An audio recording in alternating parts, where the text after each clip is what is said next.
নমস্কার। আমি যে রোজ সকাল হলে রবীন্দ্রনাথ ঠাকুর। আমি যে রোজ সকাল হলে যাই শহরের দিকে চলি, তুমি মিয়ার গরুর গাড়ি চলি। সকাল থেকে সারা দুপুর ইট সাজিয়ে ইটের উপর খেয়াল মতো দেয়াল তৈরি করি। সমস্ত দিন ছাদ পিটুনি, গান গেয়ে ছাদ পিটোয় শুনি। অনেক নিচে চলছে গাড়ি ঘোড়া, বাসনওয়ালা থালা বাজায়, সুর করে ওই হাত দিয়ে যায়। আটাওয়ালা নিয়ে ফলের ঝোলা।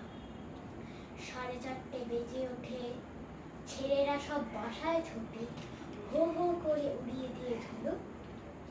রোদ্দুর যেই আসে পড়ে, পুবে মুখে কোথা ওড়ে, দলে দলে ডাক দিয়ে কাক করে। আমি তখন দিনের শেষে ভাড়ার থেকে নেমে এসে আবার ফিরে আসি আপনার ঘর। জানো নাকি আমার পাড়া, যেখানে ওই খুঁটি গাড়া, পুকুর পাড়ে গাজন তলার বাড়ি। নমস্কার।